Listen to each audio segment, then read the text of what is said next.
رات میں ایک وقت ایسا بھی ہے جس میں دعا قبول ہوتی ہے، تو یہ قبولیت کے اوقات کی بات ہے۔ سیدنا جابر کہتے ہیں کہ میں نے نبی صلی اللہ علیہ وسلم سے سنا،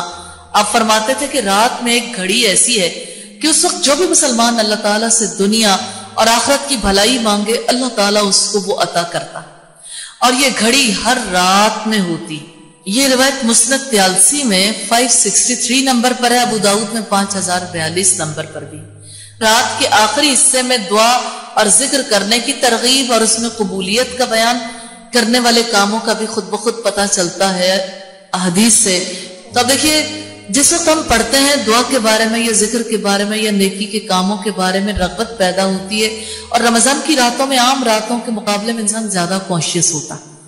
رمضان کے دنوں میں زیادہ کانشیس ہوتا، نیکی کی طرف طبیعت مائل ہوتی۔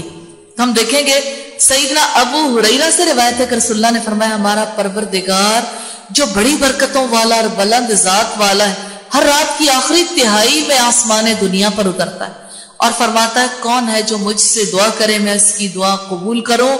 کون ہے جو مجھ سے مانگے میں اس کو دوں، کوئی ہے جو مجھ سے بخشش چاہے میں اسے بخش دوں۔ یہی روایت سلسلہ احادیث صحیحہ میں 1073 نمبر پر ہے، اور اس میں یہ اضافہ طبرانی اوسط کی روایت میں بھی اور زوائد المعجمین میں بھی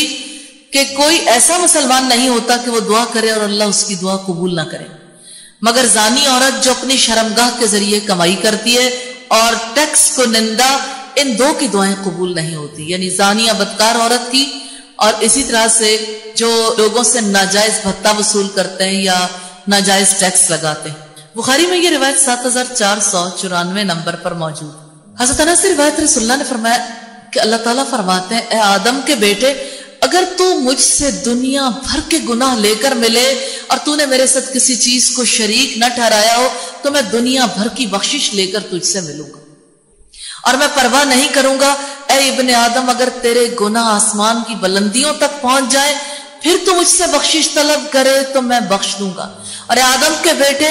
اگر تو میرے پاس زمین بھر گناہوں کے ساتھ آئے اور تو مجھے اس حال میں ملے کہ تو میرے ساتھ کسی کو شریک نہیں ٹھہراتا تو میں تیرے پاس زمین بھر بخشش لے کر آؤں گا۔ ترمذی کی روایت ہے، والیوم 2 ہے، پیج 270۔